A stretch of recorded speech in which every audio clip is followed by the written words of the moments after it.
हरे कृष्ण दंड प्रणाम।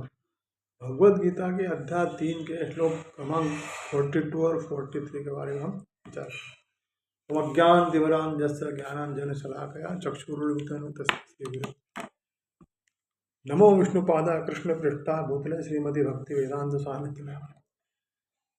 नमस्ते सरस्वती देवे गौरवाणी प्रचारणे निर्विशेषा शून्यवादी पाश्चात्य देशितारणे। जय श्री कृष्ण चैतन्य प्रभु नित्यानंद श्री अद्वैत गदाधर श्रीवासादि गौर। हरे कृष्ण कृष्ण कृष्ण हरे हरे, हरे राम राम राम हरे हरे। श्लोक संख्या 42 में कहा गया है, इंद्रियाणि पराण्याहुरिन्द्रियभ्यः परं मनः मनसस्तु परा बुद्धिर्यो बुद्धे परतस्तु स। यानी कर्मेंद्रिया जड़ पदार्थ की अपेक्षा श्रेष्ठ है। मन इंद्रियों से बढ़कर है, बुद्धि मन से भी उच्च है, और वो आत्मा जो है बुद्धि से भी बढ़कर है। इंद्रिय काम के कार्यकलापों के विभिन्न द्वार हैं। काम का निवास शरीर में है, किंतु उसे इंद्रिय रूपी जड़ों के प्राप्त है। अतः कुल मिलाकर इंद्रियां जो हैं शरीर से श्रेष्ठ है। श्रेष्ठ चेतना या कृष्ण भावनामृत होने पर ये द्वार काम में नहीं आते। कृष्णा कॉन्शियस में आत्मा भगवान के साथ सीधा संबंध स्थापित करता है। अतः यहाँ पर वर्णित शारीरिक कार्यों की श्रेष्ठता परमात्मा में आकर समाप्त हो जाती है। शारीरिक कर्म का अर्थ है इंद्रियों के कार्य, और इन इंद्रियों के अपराध अवरोध का अर्थ है सारे शारीरिक कर्मों का अवरोध। किंतु क्योंकि मन सक्रिय रहता है, अतः शरीर के मौन अथवा स्थिर रहने पर भी मन कार्य करता रहता है। यथा स्वप्न के समय मन क्रियाशील रहता है, किंतु मन के ऊपर भी बुद्धि की संकल्प शक्ति होगी। डिटर्मिनेशन पावर जो है बुद्धि के पास है, और बुद्धि के भी ऊपर स्वयं आत्मा है। अतः यदि आत्मा प्रत्यक्ष रूप से परमात्मा में रत रहे तो अन्य सारे अधीनस्थ यथा मन बुद्धि इंद्रियां स्वतः ही रत रहेंगे। कठोपनिषद में एक ऐसा अंश है जिसमें कहा गया है कि इंद्रिय विषय इंद्रियों से श्रेष्ठ है और मन इंद्रिय विषयों से श्रेष्ठ है। अतः यदि मन भगवान की सेवा में निरंतर लगा रहता है तो इन इंद्रियों के अन्यत्र रत होने की संभावना खत्म हो जाती है।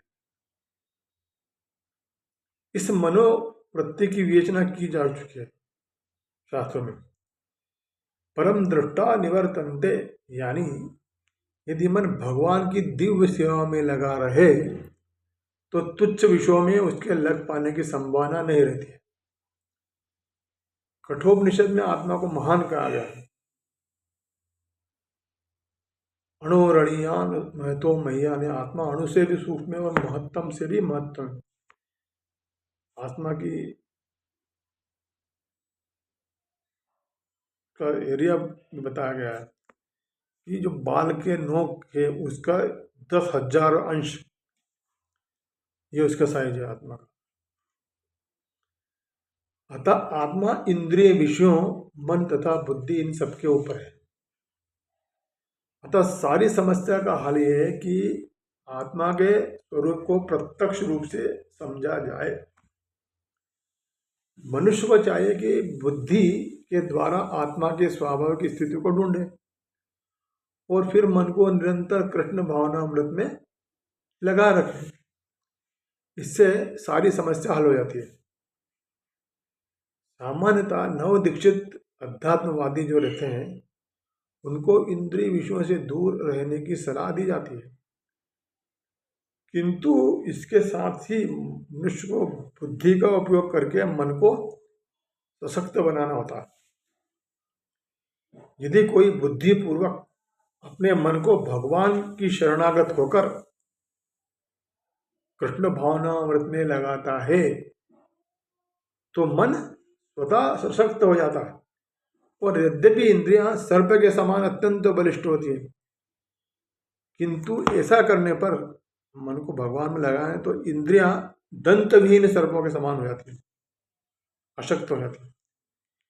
यद्यपि आत्मा मन बुद्धि इंद्रियों का भी स्वामी है, तो भी जब तक इसे कृष्ण की संगति द्वारा कृष्ण भावनामृत में सुदृढ़ नहीं कर लिया जाता, तब तक चलामान मन के कारण नीचे गिरने की पूरी संभावना रहती है।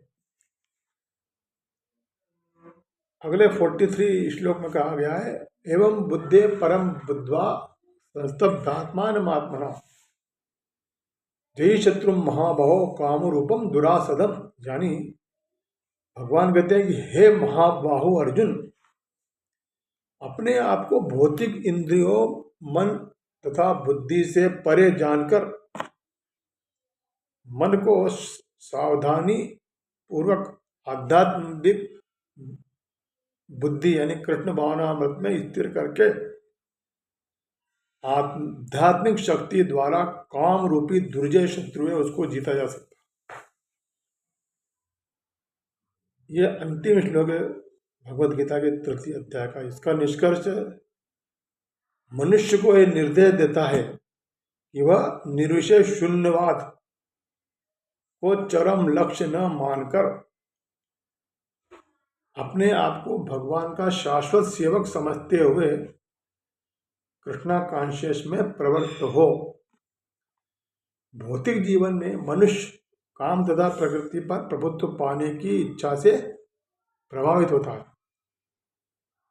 प्रभुत्व तथा ईगो सेटिस्फेक्शन की इच्छाएं जो बद्ध जीवी, हम लोग बद्ध जीवी के परम शत्रु हैं, किंतु कृष्ण भावनामृत की शक्ति से मनुष्य इंद्रियों मन तथा बुद्धि पर नियंत्रण रख सकता है।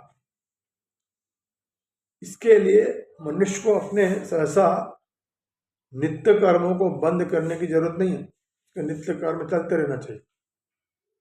अपितु धीरे धीरे कृष्ण भावनामृत विकसित करके भौतिक इंद्रियों तथा मन से प्रभावित हुए बिना अपने शुद्ध स्वरूप के प्रति लक्षित स्थिर बुद्धि से दिव्य स्थिति को प्राप्त किया जा सकता है। यही इस अध्याय का सारांश है। सांसारिक जीवन की अपरिपक्व अवस्था में दार्शनिक चिंतन या यौगिक आसनों के अभ्यास से इंद्रियों को वश में करने के कृत्रिम प्रयासों से आध्यात्मिक जीवन प्राप्त करने में सहायता नहीं मिलती है। उसे श्रेष्ठ बुद्धि द्वारा कृष्ण भावनामृत में प्रशिक्षित होना चाहिए। जब कृष्ण भावनामृत में प्रशिक्षित हो जाएंगे हम लोग, तो मन इंद्रियों को आध्यात्मिक दूसरे उपाय से वश में करने की जरूरत नहीं पड़ेगी। ऑटोमेटिक भक्ति के द्वारा मन बुद्धि अहंकार जितने भी है सब वश में हो जाते हैं। इसलिए कृष्ण भावनामृत में लगे रहना ही सर्वश्रेष्ठ कार्य है। हरे कृष्ण।